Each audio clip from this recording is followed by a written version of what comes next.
नमस्कार, जोहार। स्वागत है आप सभी का संकल्प से सिद्धि कार्यक्रम में। दोस्तों, इस कार्यक्रम के माध्यम से हम आपकी मुलाकात ऐसी पर्सनालिटी से करवाते हैं जिन्होंने अपने जीवन में एक संकल्प लिया था।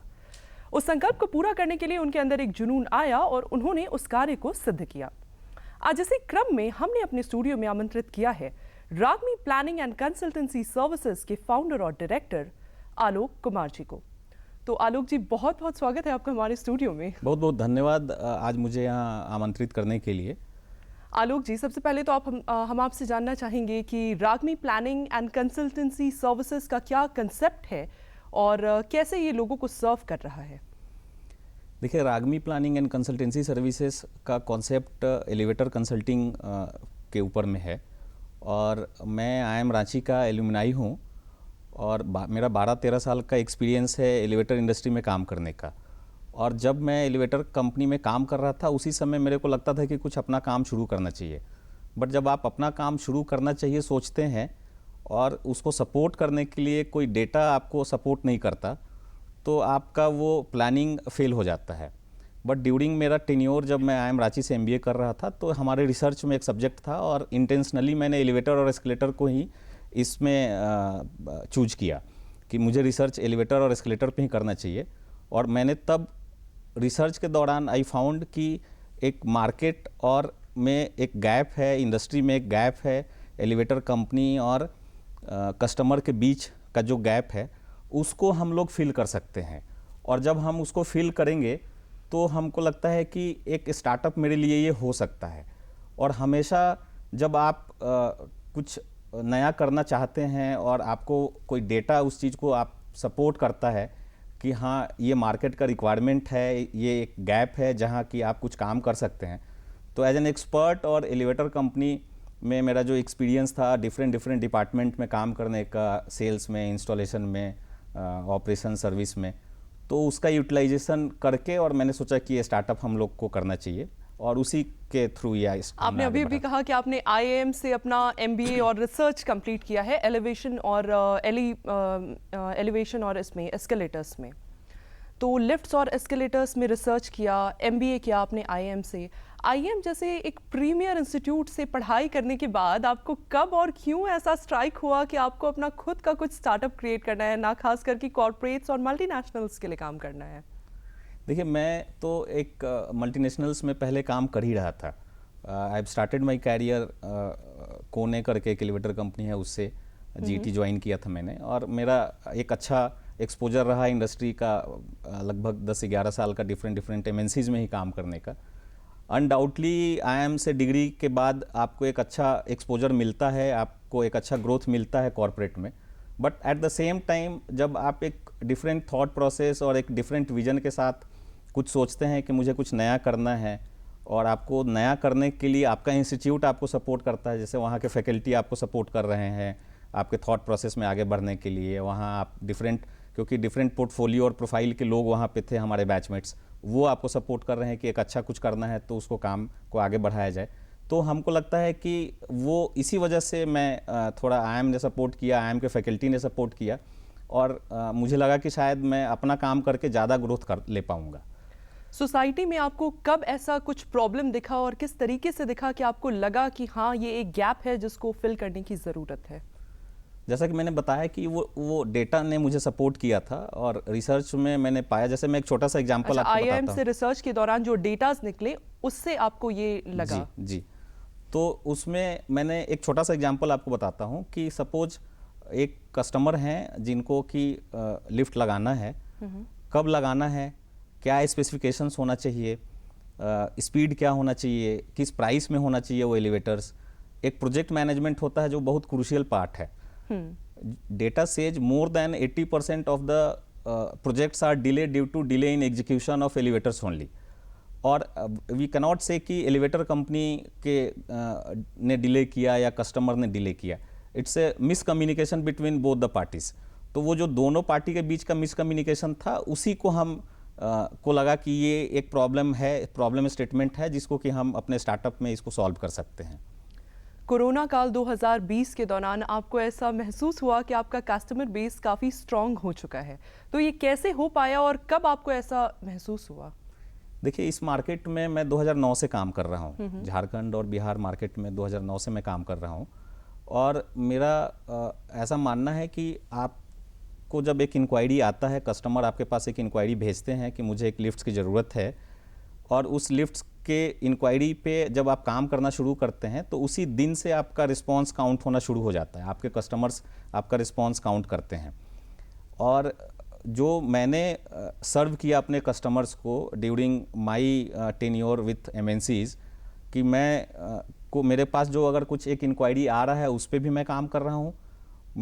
इंक्वायरी टाइम से सबमिट हो रहा है कि नहीं हो रहा है, ड्राइंग्स टाइम से सबमिट हो रहा है कि नहीं हो रहा है, कस्टमर का एवरी रिक्वायरमेंट जो पैरामीटर सेट होता है, जो कमिटमेंट हुआ है, जो एग्रीड टर्म्स है उस पे, उसको हम फुलफिल करते हैं। और वही आपका सीआरएम, आपके सीआरएम को स्ट्रॉन्ग करता है, आप कस्टमर रिलेशनशिप आपका स्ट्रॉन्ग करता है, और एक ट्रस्ट आपके ऊपर में डेवलप होता है कस्टमर का कि हाँ, बंदा एक ऐसा है जो कि हमारे हर एक क्वेरी पे आंसर कर रहा है। तो हम ये एक ट्रस्ट जो है वो 2020 में इसलिए मुझे दिखा क्योंकि कोरोना के टाइम पे हम लोग लगभग 2-2.5 महीने घर से काम किए, और उस टाइम पे भी मैं एक मल्टीनेशनल में काम कर रहा था, और हमने काफ़ी अच्छा किया था। We were the under top 3 performer amongst pan India. तो वो एक बड़ा मोटिवेशन था हमारे लिए कि हमको अपना काम, जब हम किसी कंपनी में रह के काम कर रहे हैं और एक अच्छा रिस्पांस कस्टमर से मिल रहा है, तो हम अपना काम क्यों नहीं कर सकते। जब आपने जॉब छोड़ी, पहले तो आप हमें ये बताइए कि आपने जॉब कब छोड़ा, जब आप इनिशियली जॉब कर रहे थे, और जब आपने जॉब छोड़ा अपना खुद का स्टार्टअप क्रिएट करने के लिए, इतने अच्छे प्रीमियम आईएम इंस्टीट्यूट से पढ़ाई करने के बाद, अच्छी जॉब छोड़ने के बाद आपने अपना स्टार्टअप क्रिएट किया, उस दौरान आपके फैमिली और फ्रेंड्स का क्या रिएक्शन था या क्या सपोर्ट रहा था? यू कैन इमेजिन कि अगर आप एक अच्छे मल्टीनेशनल कंपनी में काम कर रहे हैं, एक अच्छे सीटीसी पे, एक अच्छे पैकेज पे, एक अच्छे प्रोफाइल में काम कर रहे हैं, आपको दिख भी रहा है कि नेक्स्ट 5 इयर्स में एक अच्छा ग्रोथ आपका होना है, बिल्कुल। तो आपको वो आपकी फैमिली, आपके फ्रेंड्स जो एक्सपर्ट हैं, सबका राय यही रहता है कि सेटल हैं और क्यों कुछ नया करना है। बट कहीं ना कहीं मेरे बैक ऑफ द माइंड लगभग 4-5 साल से ये चल रहा था ड्यूरिंग आई एम रांची कि मेरे को कुछ अपना करना है, और 2020 एक बड़ा मोटिवेशन था।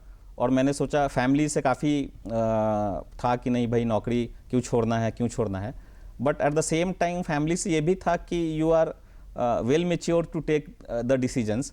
और मैं all credit goes to my family only. मेरे भाई का सपोर्ट काफ़ी रहा इस डिसीजन को लेने में, मेरी वाइफ का डिसीजन काफ़ी रहा इस डिसीजन को लेने के लिए, उनका सपोर्ट, इवन मेरा बेटे का सपोर्ट काफ़ी रहा कि नहीं, कुछ अच्छा करना है। बहुत छोटा है बट बोलता है कि अच्छा हाँ, कुछ नया करते हैं। और कुछ लोग ऐसे हैं जो कि जिनसे मैं काफ़ी क्लोज हूँ, कुछ मेरे मेंटोर हैं, कुछ कजन्स हैं, तो उन लोगों ने काफ़ी सपोर्ट किया, मोटिवेट किया कि नहीं ठीक है, कुछ करो। और कुछ लोग ऐसे थे जो ये भी बोलते थे कि 3 साल करो, 1000 डेज़ का एक कॉन्सेप्ट है कि 1000 डेज़ करना है कुछ, और अगर उसमें अगर कुछ फेल होते हो तब कुछ चेंज करने का सोचो या वापस जॉब में जाने का सोचो। तो ये जितने लोगों का मैंने नाम लिया, बताया जिनके बारे में, ये सब लोगों ने मुझे काफ़ी मोटिवेट किया, और मोटिवेट करने, उन्हीं के मोटिवेशन और ब्लेसिंग्स का ये नतीजा है कि मैं आज अपना काम कर रहा हूँ और अच्छा कर रहा हूँ। 2021 में हमने सुना कि आपका पैर टूटा था, उस दौरान आप अपने स्टार्टअप में रहकर घर से काम कर रहे थे। हम जानना चाहेंगे कि उस दौरान आपकी क्या मेंटल स्टेट रहा था, और कस्टमर्स का आपको कैसा और कितना सपोर्ट रहा था उस दौरान? मैं हमेशा अपने कस्टमर्स को थैंक यू बोलता हूँ इस चीज़ के लिए, और हमेशा से, मतलब ये बात सिर्फ 2021 अक्टूबर मेरे पैर टूटने के टाइम की नहीं है, हमेशा से मेरे कस्टमर्स ने मुझे काफ़ी सपोर्ट किया है। और उस टाइम पे मेरे कस्टमर्स जो रांची के थे उन्होंने बहुत ज़्यादा सपोर्ट किया। मतलब कुछ कस्टमर्स ऐसे थे जो कि मुझे पेमेंट घर भी भिजवा दिए उस टाइम। ओके।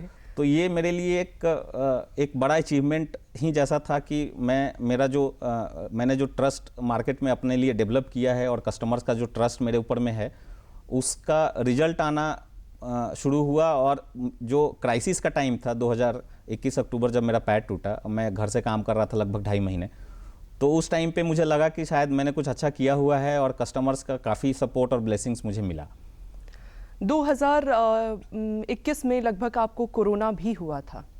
उस दौरान आपकी क्या स्थिति रही थी, कैसे आपने अपनी स्टार्टअप को सस्टेनेबल स्टेट में रखा और कस्टमर्स का क्या रिएक्शन या सपोर्ट रहा उस दौरान? हमने इससे पहले देखा कि कस्टमर्स आपके लिए एक ब्लिस के फॉर्म में, ब्लेसिंग इन डिस्गाइज के फॉर्म में रहे हैं, तो उस दौरान आप मतलब कैसे अपनी स्टार्टअप को सस्टेन कर सके जिस टाइम आप बिल्कुल मतलब आपकी हेल्थ सपोर्ट? मैं बताऊं आपको, 2022 जनवरी में मेरे को कोरोना हुआ था, और 2022 जनवरी में जब मुझे कोरोना हुआ तो मेरी फिजिकल एबिलिटी जो है वो थोड़ी वीक हो गई, क्योंकि काफ़ी हाई फीवर रहता था, कफ कोल्ड रहता था, तो मैं किसी से बात नहीं कर पा रहा था। वो जो फर्स्ट क्वार्टर ऑफ 2022 था उसमें मुझे काफ़ी डीमोटिवेशन होने लगा। मुझे लगा कि शायद वापस इंडस्ट्री ज्वाइन करना पड़ेगा, शायद मैं सस्टेन नहीं कर पाऊंगा अपने आप को एज ए स्टार्टअप।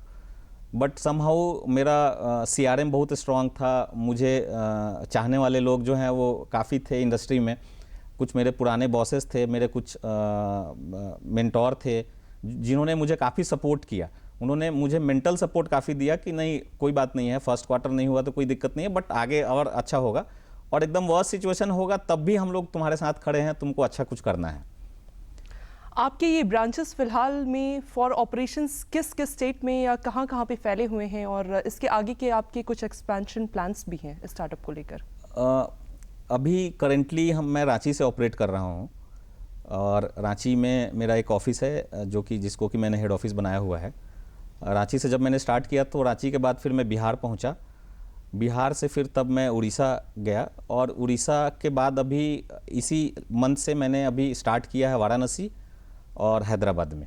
और मेरा नेक्स्ट ईयर एक्सपेंशन का प्लान है, मतलब 2025 तक का हमने प्लान एक सेट किया हुआ है कि हमको 2025 तक कैसा एक्सपेंशन करना है, not only offices in terms of financials also, कि हमको फाइनेंस का क्या, मेरा टर्नओवर हमारा कितना होना चाहिए 2025 तक, और हमारे नंबर ऑफ़ यूनिट्स कितने होने चाहिए 2025 तक।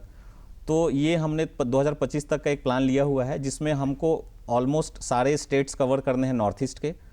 हमको नोएडा गुड़गांव कवर करना है, लखनऊ कवर करना है, हैदराबाद बेंगलोर कवर करना है, और केरला के कुछ सिटीज़ कवर करने हैं। तो ये एक्सपेंशन प्लान में है अभी। बात करें अगर हम आपकी स्टार्टअप के यूनिकनेस या यूएसपी के बारे में, तो आपकी स्टार्टअप का यूनिकनेस या यूएसपी क्या है रागमी प्लानिंग एंड कंसल्टेंसी सर्विसेज का? देखिए, कंसल्टिंग एक ऐसा नाम है जो कि जिसके कि दो मायने हैं, एक पॉजिटिव भी है और एक निगेटिव भी है। जैसे ही आप किसी से कंसल्टिंग की बात करती हैं तो कस्टमर्स को लगता है कि शायद ये कुछ कमीशन कंपनी से ले रहा होगा। तो जो फर्स्ट यूनिकनेस है मेरी कंपनी का और मेरे स्टार्टअप का, वो ये है कि हम किसी कंपनी से पैसा नहीं लेते, वी चार्ज टू कस्टमर। और हम अपने एक्सपर्टीज का बेनिफिट कस्टमर को तभी दे पाते हैं जबकि हम कस्टमर से चार्ज करते हैं। जैसे ही हम कंपनी से चार्ज करना शुरू करेंगे तो ऑब्वियसली, मतलब ये ह्यूमन साइकोलॉजी है कि आप को कोई फेवर कर रहा है तो आप उसको फेवर करना शुरू कर देंगे। Obviously. तो हम कस्टमर से चार्ज करते हैं और हम कस्टमर के फेवर में ही काम करते हैं। तो ये एक बड़ा यूनिकनेस है। मेरा माइक्रोसॉफ्ट में प्रोजेक्ट मैनेजमेंट का सर्टिफिकेशन भी है, तो हम एक बढ़िया प्रोजेक्ट मैनेजमेंट कस्टमर को करके दे रहे हैं। जिसका एक छोटा सा एग्जांपल है कि भुवनेश्वर में मुझे 25 लिफ्ट का जो कॉन्ट्रैक्ट मिला है वो सिर्फ इस वजह से ही मिला है क्योंकि मैं वहाँ अच्छा एक प्रोजेक्ट मैनेजमेंट कर रहा हूँ। BNI का आपके स्टार्टअप में काफ़ी अच्छा सपोर्ट रहा, तो किस तरीके का सपोर्ट रहा वो हम जानना चाहेंगे। देखिए, BNI एक इंटरनेशनल नेटवर्किंग ऑर्गेनाइजेशन है, उसका नाम भी है बिजनेस नेटवर्क इंटरनेशनल, और उसमें रांची के, मैं जिस चैप्टर में ज्वाइन किया हुआ है BNI में, उसमें रांची के लगभग 450 लोग हैं BNI में। और BNI का जो कॉन्सेप्ट है वो 1 चैप्टर 1 कैटेगरी। तो मैं अपने कैटेगरी में, एलिवेटर कैटेगरी में मैंने एसोसिएशन है मेरा BNI के साथ में, और फिर अलग अलग इंडस्ट्री के लोग जुड़े हुए हैं। कोई हार्डवेयर से है, कोई प्लाई से है, कोई इलेक्ट्रिकल से है, कोई टाइल से है, कोई एयर कंडीशनिंग से है। तो बिल्डिंग इंडस्ट्री वाले जितने भी लोग हैं, क्योंकि मैं जब कंपनी में था एज ए एम्प्लॉय किसी कंपनी में काम कर रहा था, तो मेरा जो इंटरेक्शन होता था बहुत लिमिटेड लोगों से होता था। बट जैसे ही मैंने BNI ज्वाइन किया तो मेरी विजिबिलिटी बढ़ गई और रेफरल लोग मुझे रेफ़र करने लगे, क्योंकि मेरा जो कैटेगरी है वो बहुत यूनिक कैटेगरी है।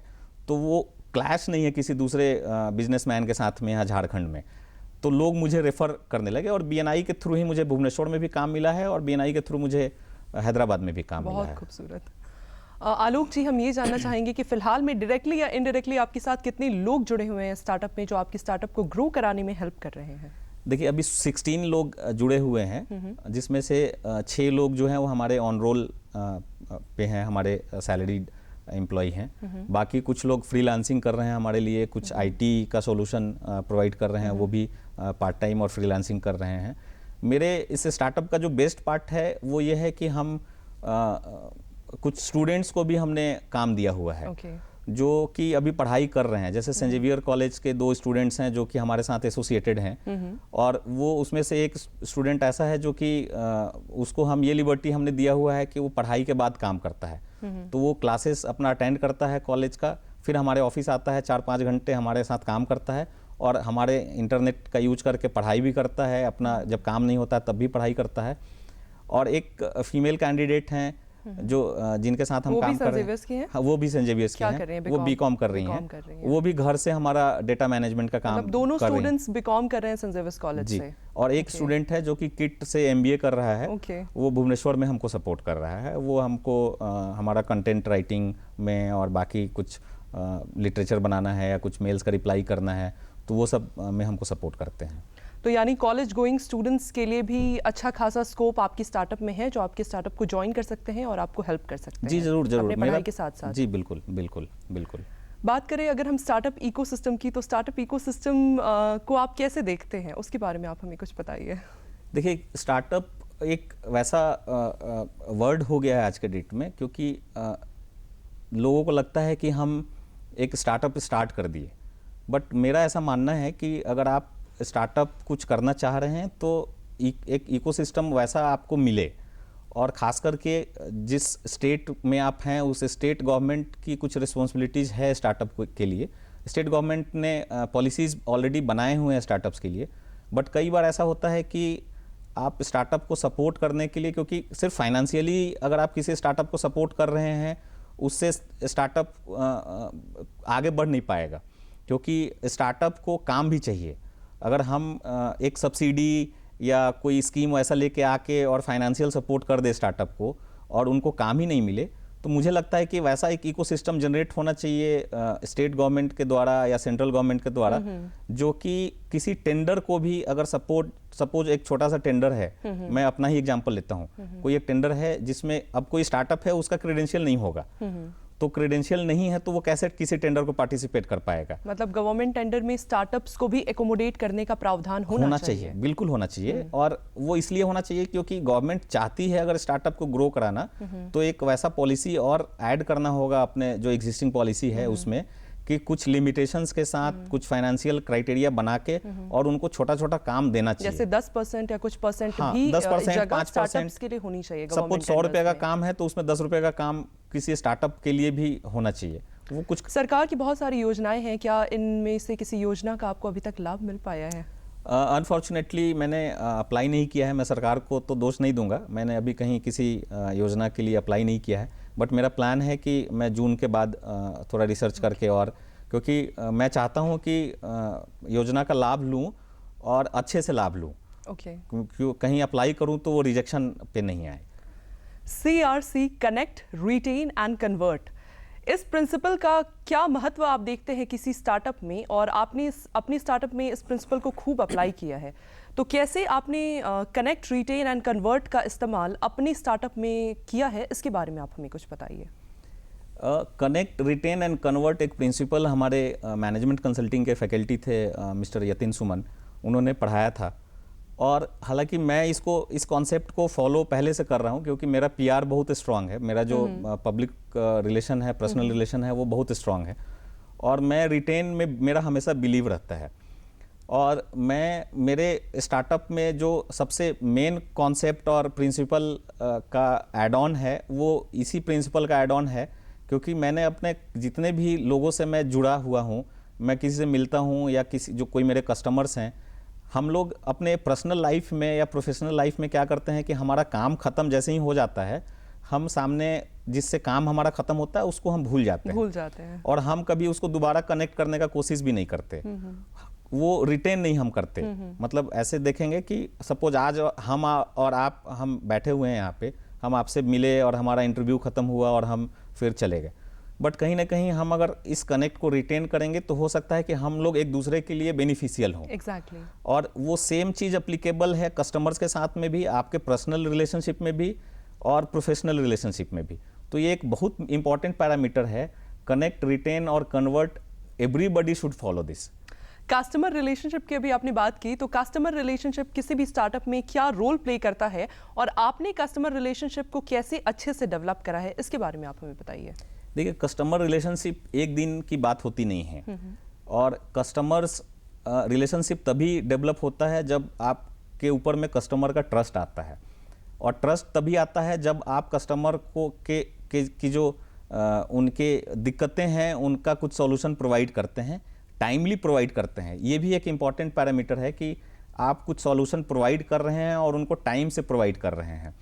और धीरे धीरे जब कस्टमर के क्वेरी, कस्टमर का रिक्वायरमेंट, कस्टमर के जो उनका जो आस्किंग है, उनको जो चाहिए वो अगर आप टाइम से करके दे रहे हैं with in your limitations, customer भी इस चीज़ को समझते हैं कि आपका लिमिटेशन क्या है और उसी लिमिटेशन में वो आपसे डिमांड करते हैं। अनरीजनेबल डिमांड कोई कस्टमर नहीं करते।